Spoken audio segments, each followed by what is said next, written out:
The unwanted assignment. The impossible mission. Lieutenant Jade Morrison stared at the holographic display floating above her desk, reading the same impossible orders for the 5th time. The words hadn't changed, but she kept hoping they would somehow rearrange themselves into something less suicidal. "You're kidding me," she muttered, running her fingers through her short auburn hair. The diplomatic briefing room aboard the UES Meridian felt suddenly smaller, the walls pressing in as the weight of her assignment settled on her shoulders. Admiral Corvin Blackstone, a man whose weathered face had seen more battles than most people saw birthdays, leaned back in his chair. His steel-gray eyes held a mixture of sympathy and grim determination. "I wish I were, Lieutenant. But you're our best shot at preventing a war that could cost millions of lives." The Zelthani problem. The Zelthani Empire had been humanity's most challenging neighbor since first contact 3 years ago. Standing nearly 8 feet tall with chitinous exoskeletons and 4 arms, they resembled a cross between a praying mantis and a medieval knight. Their culture revolved around concepts of honor, strength, and hierarchical dominance that made ancient Sparta look like a peace commune. "Let me get this straight," Jade said, pacing the small room. "Ambassador Thexkar, their own diplomat, just declared that humans are weak-minded creatures unworthy of respect, because we prefer negotiation to combat. And now they're mobilizing their battle fleet because they think we're planning to attack them first." "That's the size of it," Admiral Blackstone confirmed. "Thexkar's report to his government painted us as cowardly schemers who use diplomacy as a cover for treachery. He specifically mentioned that our female soldiers are proof of our weakness. The human reputation." Jade stopped pacing and turned to face the Admiral. At 28, she was young for a diplomatic position, but her track record spoke for itself. She'd successfully negotiated trade agreements with the Vorthan Collective, mediated the Kepler mining dispute, and even managed to establish cultural exchange programs with the notoriously xenophobic Hive worlds. "And they want to send me because," she asked, though she already knew the answer. "Because you're exactly what they think makes humans weak," Admiral Blackstone said bluntly. "You're young, you're female, and you solve problems with words instead of weapons. They'll underestimate you completely." The stakes. The view screen on the wall flickered to life, showing the approaching Zelthani homeworld. The planet looked like a fortress, covered in geometric cities that rose from the surface like metallic mountains. Orbital defense platforms bristled with weapons that could crack a moon in half. "Intelligence reports suggest they have over 200 warships ready to launch," the Admiral continued. "If they attack our border colonies, we'll have no choice but to respond in kind. The Galactic Council is already talking about sanctions, and the Vorthan Collective is threatening to cut off trade completely." Jade felt the familiar flutter of nerves in her stomach, the same feeling she got before every difficult negotiation. The difference was that this time, failure meant war. The unexpected ally. A chime from the door interrupted her thoughts. "Come in," Admiral Blackstone called. The door slid open to reveal Ambassador Thexkar himself, the Zelthani diplomat whose cultural misunderstanding had started this entire mess. His 4 arms were folded in what Jade recognized as a formal gesture of respect, though his compound eyes glittered with something that might have been amusement. "Admiral Blackstone," Thexkar said, his voice carrying the clicking undertones common to his species. "I have come to inform you that Prince Vex Thul, heir to the Zelthani throne, has agreed to meet with your representative." The way he said representative made it clear he was talking about Jade, and equally clear that he didn't think much of the choice. "The challenge ahead. There is one condition," Thexkar continued, his head tilting in a way that suggested he was enjoying this. "The prince will only meet with her if she agrees to participate in the traditional Zelthani greeting ceremony. It involves a test of strength and will." Admiral Blackstone's jaw tightened. "What kind of test?" "The kind that proves whether your species deserves to exist," Thexkar replied pleasantly.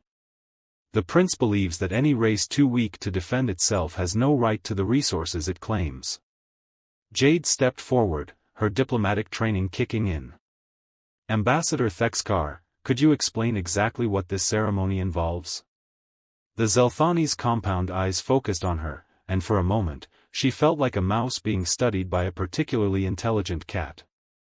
It is simple, young human. You will face a challenge chosen by the prince himself. If you succeed, he will hear your words.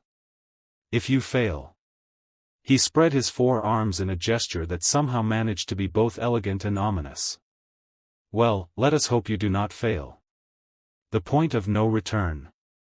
As the ship's engines hummed beneath her feet, carrying them closer to the Zelthani homeworld, Jade realized that her entire diplomatic career had been leading to this moment. Everything she'd learned about negotiation, cultural sensitivity, and conflict resolution was about to be tested against a species that considered diplomacy a form of weakness. "I'll do it," she said, surprising herself with how steady her voice sounded. "When do we land?" Admiral Blackstone looked at her with something that might have been pride. "In 6 hours, Lieutenant. I suggest you get some rest." But as Jade left the briefing room, she knew sleep would be impossible. Somewhere on the planet below, Prince Vexthul was preparing whatever test he thought would prove human weakness. What he didn't know was that Jade Morrison had never backed down from a challenge in her life. The real question wasn't whether she would succeed or fail. The question was whether the Zelthani were ready for humanity's unique approach to problem-solving. The cultural minefield.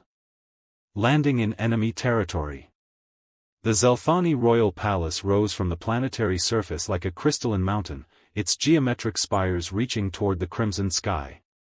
As the human shuttle descended through the atmosphere, Jade pressed her face to the viewport, watching the massive structure grow larger with each passing second. Captain Torres, the ship's security chief, sat across from her in full combat gear. His weathered face showed the kind of concern that came from 20 years of keeping diplomats alive in hostile territory. "Lieutenant, I still think we should have brought a full security detail." "And prove their point about human weakness?" Jade shook her head. "Besides, they've guaranteed safe passage under their honor codes. Breaking that would be worse than death for them." The shuttle touched down in a landing bay that could have housed a small city. Immediately, they were surrounded by Zelthani honor guards, each standing over 8 feet tall in ceremonial armor that gleamed like polished obsidian. The prince's welcome. Prince Vexthul emerged from the shadows like a nightmare-given form. Where other Zelthani were tall and imposing, he was massive. His exoskeleton bore intricate scarification that marked him as a warrior of the highest rank, and his 4 arms moved with the fluid grace of a predator. "So," he said, his voice carrying the harmonic undertones of his species, "the humans send a child to speak for them." Jade stepped forward, her diplomatic training overriding her instincts. "Your Highness, I am Lieutenant Jade Morrison, representing the United Earth Systems. I'm honored to meet you." The prince's compound eyes studied her with obvious amusement. "Honored? How quaint. Tell me, little human, do you know why my father agreed to this meeting? Because both our species benefit from peaceful relations?" Jade suggested. The insult. Prince Vexthul's laughter was like grinding stone. "Because he wishes to see if your species produces anything worthy of respect before we claim your worlds for ourselves." The silence that followed was deafening. Captain Torres's hand moved instinctively toward his weapon, but Jade raised a hand to stop him. Around them, the Zelthani guards shifted into more aggressive positions. "That's an interesting perspective," Jade said calmly. "Though I have to wonder why you'd want worlds populated by creatures you consider beneath you." "Resources," General Raxden spoke for the first time, his voice carrying the authority of someone who'd commanded armies. "Your species has proven adept at finding and extracting valuable materials. We would simply redirect your efforts." The unexpected response. Jade tilted her head, looking genuinely puzzled. "But wouldn't that be terribly inefficient?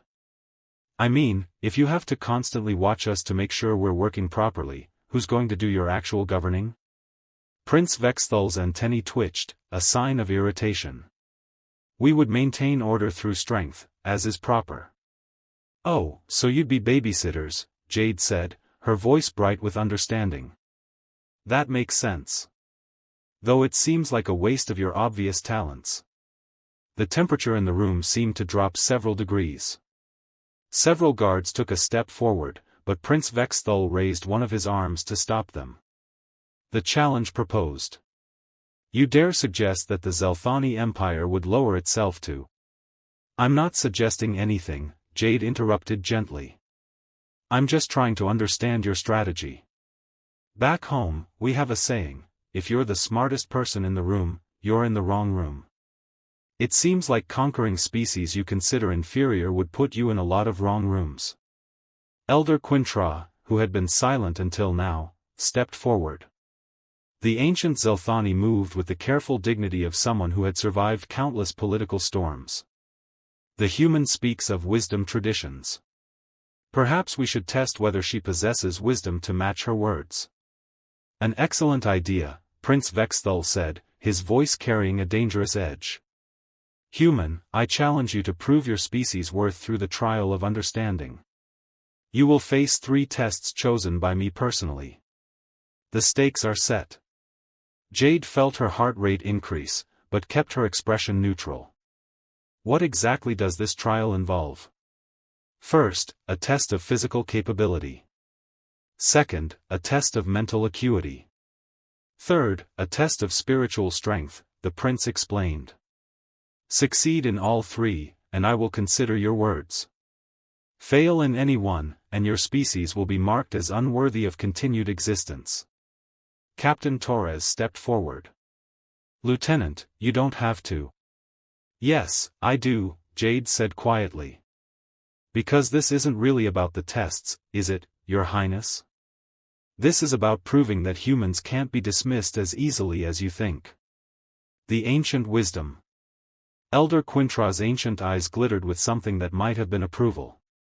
The young human understands the deeper game. Very well. The trials will begin at dawn. You have until then to prepare. As the Zelthani delegation filed out, leaving the humans alone in the vast chamber, Captain Torres moved closer to Jade. Lieutenant, what the hell are you doing? My job, she replied, but her voice carried a note of uncertainty for the first time. Though I have to admit, this wasn't covered in diplomatic training. What if you can't pass their tests? Jade looked up at the crystalline ceiling, where alien constellations were beginning to appear in the darkening sky. Then I guess we'll find out if humans really are as weak as they think we are. But even as she spoke, her mind was already working, analyzing everything she'd observed about Zelthani culture, their body language, their social hierarchy. The prince thought he was testing her, but he'd already revealed more about his species than he realized. Tomorrow's trials wouldn't just test her capabilities. They would test whether the Zelthani were ready for humanity's greatest strength, the ability to turn any situation into an opportunity. The unexpected solution. Dawn of the trial. The ancient trial ground stretched across a vast courtyard carved from living rock. Jade stood at the center, wearing simple combat fatigues that looked almost comically inadequate compared to the ornate armor of her observers. Hundreds of Zelthani had gathered to witness what they clearly expected to be a brief and humiliating demonstration of human weakness. Prince Vexthul occupied a raised platform, his 4 arms folded in the traditional pose of judgment. Elder Quintra sat beside him, her ancient eyes watching everything with careful attention. The morning sun cast long shadows across the geometric patterns etched into the stone floor. Human, the prince's voice carried across the courtyard, you will now face the trial of understanding. Are you prepared to prove your species' worth? Jade looked around at the assembled crowd, noting the mix of curiosity and contempt in their expressions. I'm ready, Your Highness. Though I have to ask, what exactly am I supposed to understand? The first test revealed. Warrior champion Drakmor emerged from the shadows, and Jade felt her confidence waver. The massive Zelthani stood nearly 9 feet tall, his exoskeleton bearing the scars of countless battles. His 4 arms ended in claws that could rend metal, and his compound eyes held the cold calculation of a perfect predator. Your first test, Prince Vexthul announced, is to demonstrate physical capability. You will face Champion Drakmor in single combat. Victory is not required, merely the ability to survive for 10 minutes without fleeing. The crowd murmured appreciatively. This was clearly what they'd come to see. Jade studied the champion, noting the way he moved, the distribution of his weight, the subtle tells that indicated his preferred attack patterns. Just to clarify, are there any rules to this combat? Do not die, Elder Quintra said dryly. Beyond that, use whatever methods you deem appropriate. The human approach. Drakmor advanced slowly, his movements fluid and controlled. He was clearly planning to toy with her, to demonstrate the vast difference in their capabilities before ending the fight. His lower arms spread wide while his upper arms remained ready to strike. Instead of retreating or assuming a defensive stance, Jade walked directly toward him. You know, she said conversationally, this is really quite fascinating from an anthropological perspective.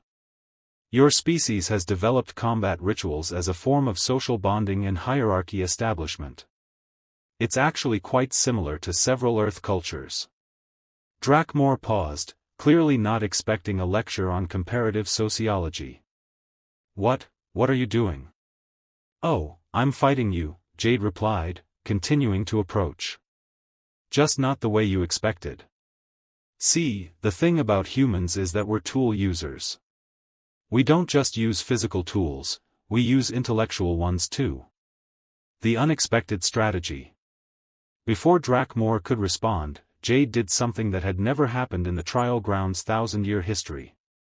She sat down cross-legged on the stone floor, directly in front of the massive warrior. For example, she continued, right now you're facing a dilemma.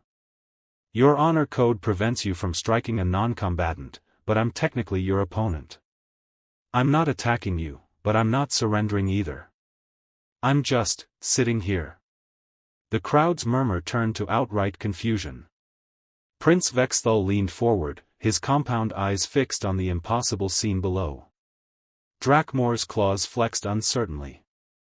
Stand up and fight. Why? Jade asked genuinely. The test is to survive for 10 minutes without fleeing. I'm not fleeing. I'm not even moving. But you can't attack me without violating your own honor code, because I'm not presenting a threat. The philosophical trap. Elder Quintra's antennae twitched with what might have been amusement. On the platform, Prince Vexthul's expression had shifted from confident anticipation to something approaching panic. This is not how the trial works, Drakmor said, his voice carrying a note of desperate confusion. Actually, Jade said, it's working exactly as designed. You're testing whether I understand your culture well enough to navigate it successfully. Well, I understand that your entire social structure is built on concepts of honor and appropriate behavior. What I'm doing isn't dishonorable, it's just creative. She gestured to the crowd around them. Look at them. They're not angry, they're fascinated. I've just done something that's never been done before, and I've done it without violating a single one of your cultural laws. The moment of recognition. Minutes ticked by in absolute silence. Drakmor stood frozen, his training warring with his cultural programming. He couldn't attack a non-combatant, but he couldn't surrender to someone who wasn't even trying to fight him. Finally, Elder Quintra spoke. The 10 minutes have passed. Prince Vexthul's voice was strained. The human has, technically succeeded in the first trial. Jade stood up, brushing dust from her uniform. Thank you, Champion Drakmor. That was quite educational. The massive warrior stared at her for a long moment, then did something unprecedented. He bowed, a gesture of respect between equals. The paradigm shift. The second test, Prince Vexthul said, his voice carrying a note of uncertainty, is a test of mental acuity. You will solve the puzzle of infinite paths.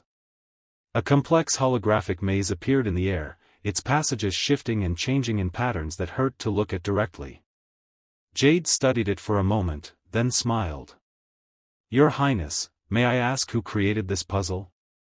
The greatest minds of our species, working for centuries to create an unsolvable problem. Ah, Jade said, nodding understandingly. So the lesson isn't to solve it, it's to understand that some problems don't have solutions. The test is recognizing when to stop trying. She looked up at the prince, her expression serious. The answer is that there is no answer. The puzzle exists to teach wisdom, not to be solved. The holographic maze flickered and disappeared. Elder Quintra's voice carried across the suddenly silent courtyard, 2 trials completed. 1 remains. But as Jade looked up at Prince Vexthul, she could see that everything had changed. The test wasn't about proving human weakness anymore. It was about proving that strength came in forms the Zelthani had never imagined. The human way. The final challenge. The trial grounds had transformed for the 3rd test. Ancient symbols glowed along the stone walls, and the air itself seemed to hum with an energy that made Jade's skin tingle. This wasn't just a test of capability, it was a spiritual challenge that touched the very core of Zelthani beliefs. Prince Vexthul stood at the center of the ceremonial circle, his 4 arms spread wide in a gesture of invocation. His voice carried the weight of centuries of tradition. The final test is one of spiritual strength. You must demonstrate that your species possesses the inner fire necessary to face the darkness that exists in all thinking beings. Elder Quintra moved to an ornate lectern carved from a single piece of crystal. Her ancient voice carried clearly across the courtyard. The test of inner truth requires you to face your deepest fear while maintaining your sense of self. Many warriors have failed this trial. Some have never recovered. The revelation. Jade looked around at the assembled crowd, noting the mixture of anticipation and genuine concern on their faces. This wasn't entertainment anymore. This was a sacred ritual that even the most battle-hardened warriors approached with reverence. Before we begin, she said, her voice carrying clearly in the hushed atmosphere, I need to understand something. What happens if I succeed in all 3 trials? Prince Vexthul's compound eyes fixed on her. Then you will have proven that humans possess the strength to stand as equals among the stars. And if I fail? Then your species will be marked as unworthy of the resources you claim. Jade nodded slowly. So the fate of billions of people rests on my performance in these trials. Yes. The unexpected question. That's an interesting approach to diplomacy, Jade said, her tone thoughtful. But I have to ask, what gives you the right to judge an entire species based on one individual's performance? The question hung in the air like a challenge. Prince Vexthul's antennae twitched with irritation. The strong have always judged the weak. It is the natural order. But that assumes I'm representative of human weakness, Jade replied. What if I'm actually representative of human strength?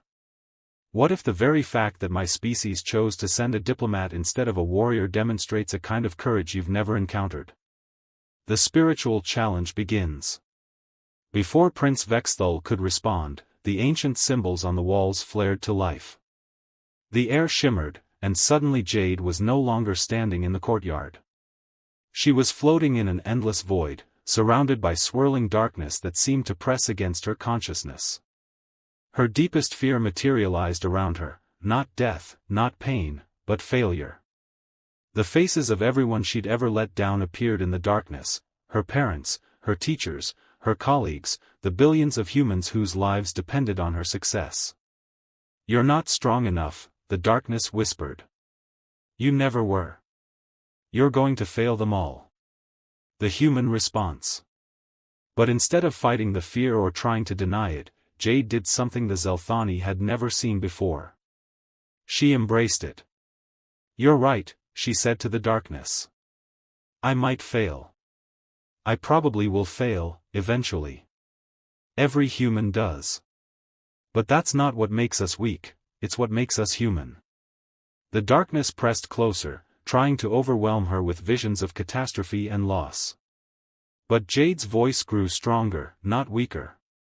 The difference is that when humans fail, we learn from it. We adapt. We find new ways to solve problems.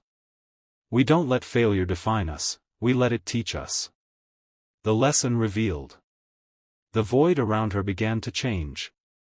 The crushing darkness remained, but now it was shot through with points of light, moments of human triumph born from failure, discoveries made from mistakes, strength found in vulnerability. You see, Jade continued, speaking not just to the darkness but to the Zelthani watching her spiritual struggle, my species' greatest strength isn't that we don't feel fear. It's that we feel it and keep going anyway. We don't conquer our weaknesses, we turn them into strengths. The test of inner truth was designed to break the subject's will, to force them to confront their limitations until they either transcended them or were consumed by them. But Jade had found a third option, acceptance without surrender. The paradigm shift. The darkness began to recede, not because she had conquered it, but because she had shown it something it had never encountered, a being who could acknowledge weakness without being weakened by it. When the void faded and she found herself back in the courtyard, the silence was absolute. Prince Vexthul stared at her with an expression she couldn't quite read. The trials are complete, Elder Quintra announced, her ancient voice carrying a note of wonder. The human has passed all 3 tests, but not in any manner we have ever witnessed. The prince's dilemma. Prince Vexthul descended from his platform, his 4 arms folded in the traditional gesture of deep thought. You have shown physical capability without violence, mental acuity without arrogance, and spiritual strength without dominance. These are, not the qualities we expected from your species. Maybe that's the point, Jade said gently. Maybe the reason our species should be allies isn't because we're similar, but because we're different. You've built a civilization based on strength and honor. We've built one based on adaptation and cooperation. Together, we might be stronger than either of us alone. The unexpected admission. Champion Drakmor stepped forward, his massive form somehow conveying humility.